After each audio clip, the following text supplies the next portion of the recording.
Hace 5 años a todos nos pasó algo a la vez. Y eso tuvo consecuencias. Mucha gente cambiando de casa, dejando un piso para luego buscarse otro, cambiando de ciudad, tomando decisiones vitales. Hace 5 años. Lo que dura un contrato de alquiler. Soy Juan Luis Sánchez. Hoy en Un Tema al Día, la gran renovación. Se acaban los alquileres firmados en pandemia.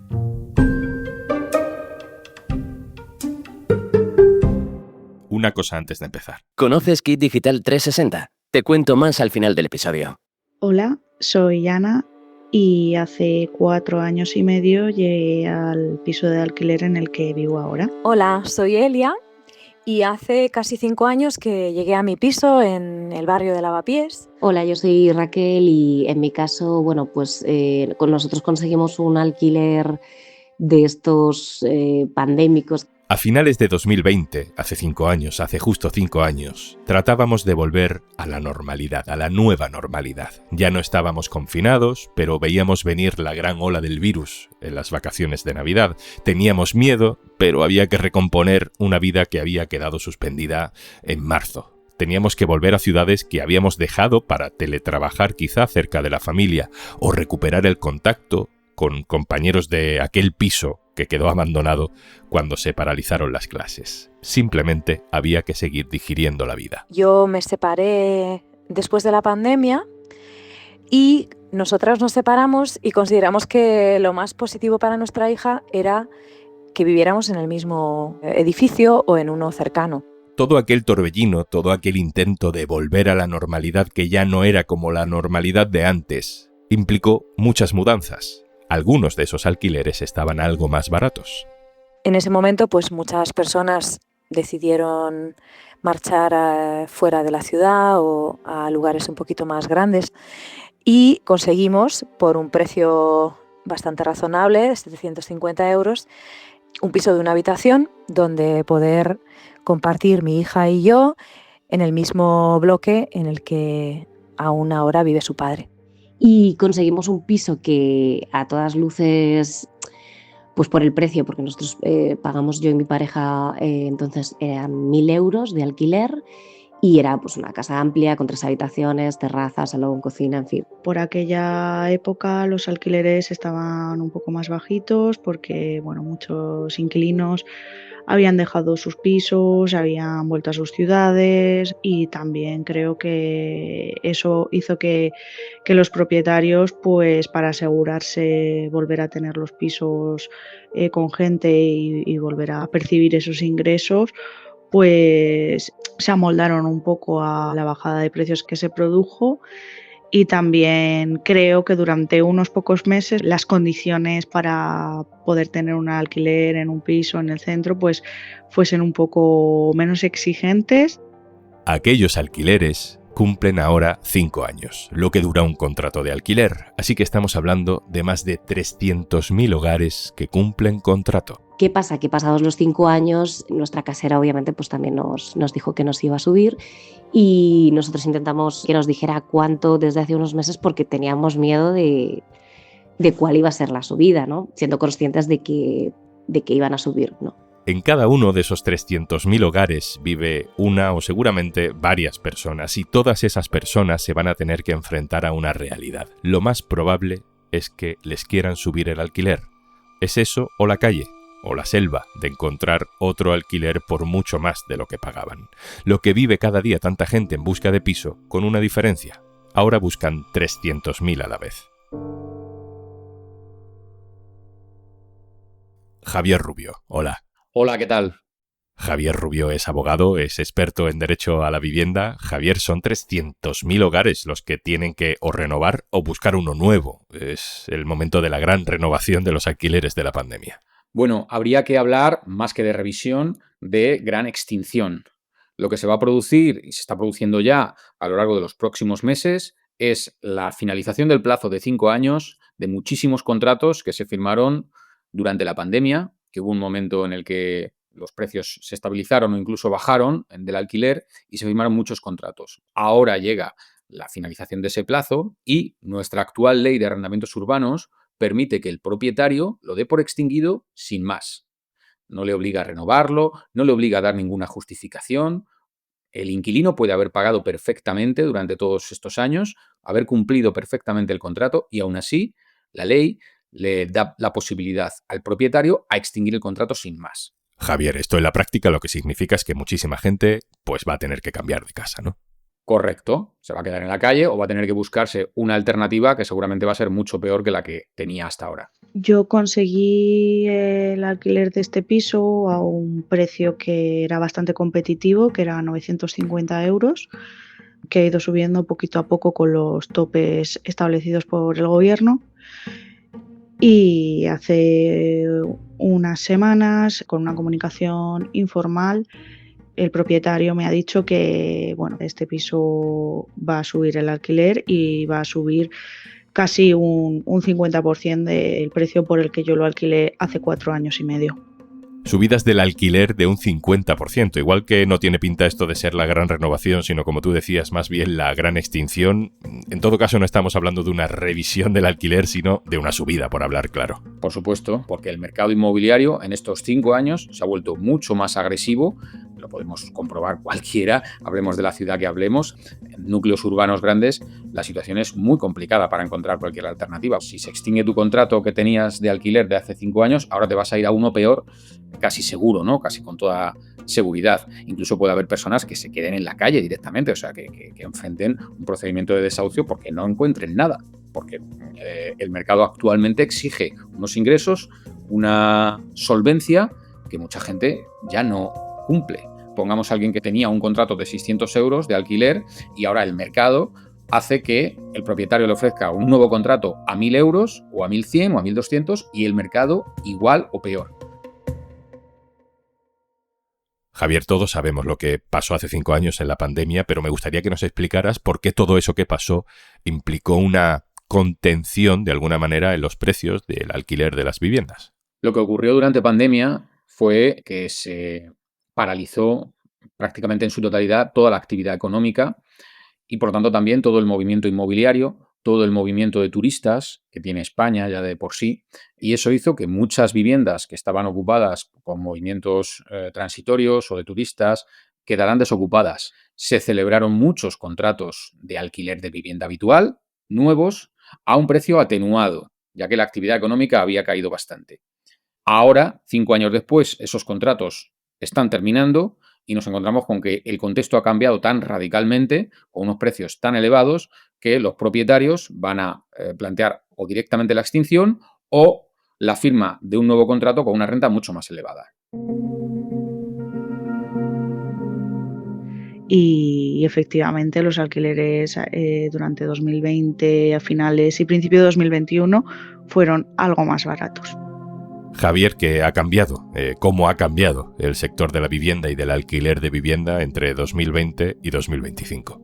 En estos 5 años el mercado se ha vuelto más agresivo, más competitivo y en búsqueda de unas rentabilidades muchísimo más elevadas. Hay que tener en cuenta que ahora mismo las rentabilidades del mercado inmobiliario español superan cualquier rentabilidad de cualquier otro tipo de inversiones, industriales, en bolsa, incluso en criptomonedas. Con lo cual hay un movimiento generalizado de acaparamiento de viviendas y de inmuebles para sacarles el máximo partido y exprimir esos inmuebles al máximo, que al final se convierte en exprimir a la gente que tiene que vivir en ellos. Eso hace 5 años no existía de la manera tan aguda que existe en la actualidad. Y ahora mismo tenemos un flujo de turistas en permanente crecimiento. Todos los años se supera un nuevo récord de turistas. Eso presiona muchísimo el mercado y, por otro lado, hay un movimiento también especulativo de mucha gente que se está subiendo a la ola de comprar inmuebles como sea para ponerlos en alquiler de temporada, para estudiantes, subarrendar habitaciones. He oído escenas espeluznantes que estamos viendo de gente que se está teniendo que ir a vivir a caravanas, están apareciendo autoconstrucciones, el fenómeno del chabolismo, hay ya indicios de que en algunas grandes ciudades empieza a aparecer de nuevo, porque todo se ha vuelto más inaccesible y hay un movimiento especulativo muchísimo más agresivo ahora que hace 5 años. Podemos decir que 5 años después, ahora estamos 5 pantallas más adelante en el juego de sacarle el máximo partido a los inmuebles, rentarlos al máximo, da igual quién viva en ellos. Afortunadamente, y digo afortunadamente, solo nos ha subido 120 euros, que realmente es una barbaridad, pero creo que estamos llegando a un punto en el que sabemos que los precios por nuestra zona están alcanzando los 1.700, 1.800, incluso 2.000 por las características que tiene nuestro piso. Y nos damos con un canto en los dientes por la subida de 120 euros. Pero claro, 120 euros anualmente es una subida considerable. Esto que cuenta Raquel es un caso de tantos otros, ¿no?, que nos hemos encontrado muy a menudo en los últimos meses. Gente que casi que está agradecida porque solo le suban 120 euros al mes, que es una subida importante. Javier, hemos entrado ya en una espiral en la que casi cualquier cosa parece normal.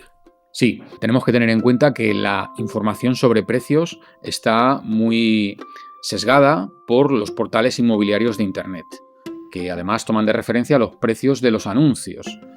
Con lo cual, la idea generalizada sobre precios siempre tiende a sobrevalorarlos. Es habitual que animen a los propietarios siempre a subir todo lo que se pueda a los alquileres, pero para personas que ya están en la misma vivienda, cuando llega el momento de firmar un nuevo contrato, sí puede suceder que el propietario, tomando en consideración todas las circunstancias, no plantee una subida tan abusiva como la que podría ser irse a una nueva vivienda. Puede poner en la balanza que se trata de un inquilino que ha venido pagando, que tiene una renta asegurada, y entonces puede plantear una subida más moderada que la que puede ser al ir a una nueva vivienda. Que ahí sí, cualquier otra nueva vivienda pues va a plantear de inicio siempre el máximo precio que pueda sacar, porque si no lo coges tú, lo va a coger otro, ¿no? Pero claro, una subida de 120 euros es una subida bastante fuerte, pero claro, ante el panorama inmobiliario actual, pues claro, ya pues no resulta tan abusiva, porque bueno, pues lo que hay fuera puede ser mucho peor.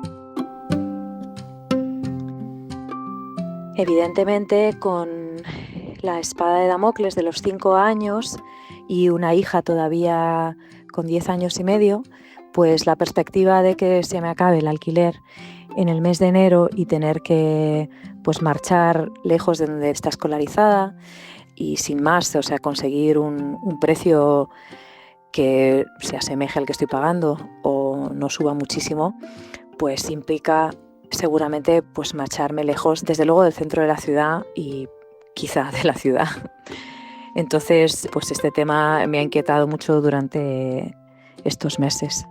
Yo ya estaba bastante inquieta, yo ya sabía que esto iba a suceder porque el piso en el que vivo ahora pues está muy bien y si miro en Idealista veo que un piso como en el que vivo no lo encuentras por menos de 1.300, 1.400 euros.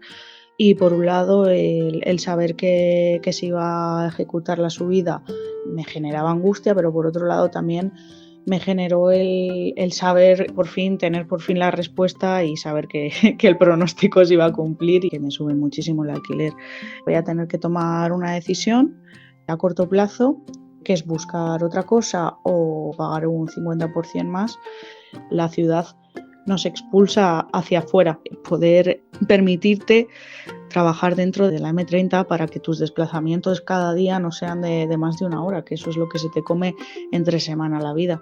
Cuando hacemos un capítulo de vivienda, Javier, casi siempre acabamos atrapados en el debate de qué puede hacer la política, qué puede hacer lo público, por qué lo que lo público propone acaba no funcionando, no consiguiendo sus objetivos.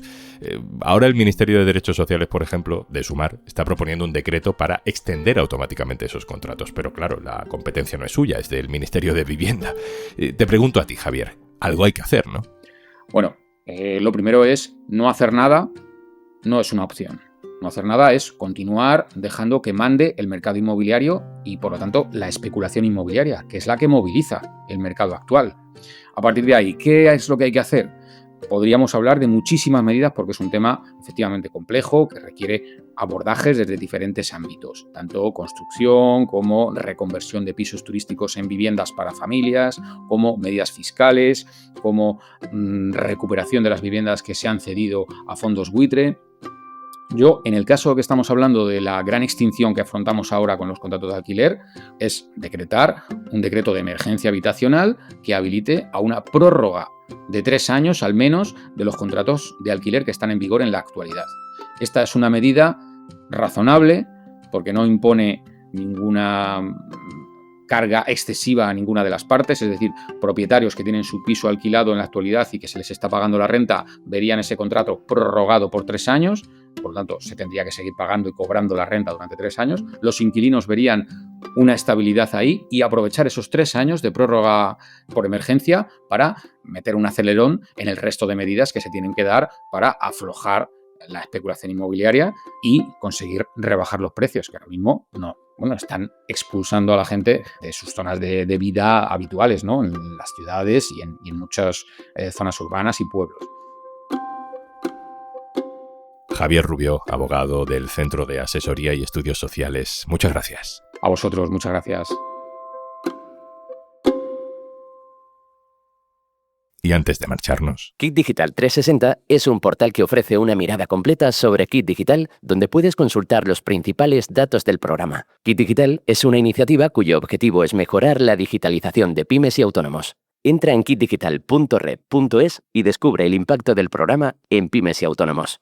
Kit Digital es un programa del gobierno gestionado por Red.es. Colabora Cámara de Comercio de España. Financiado por la Unión Europea. Next Generation. Plan de recuperación. Gobierno de España. esto es Un Tema al Día, el podcast del diario.es. Si te gusta lo que hacemos, necesitamos tu apoyo. Hazte socio, hazte socia en eldiario.es/socio. Este podcast lo producen Carmen Ibáñez, Marcos García Santonja, Lucía Martín e Izaskun Pérez. El montaje es de Pedro Nogales. Yo soy Juan Luis Sánchez. Mañana, otro tema.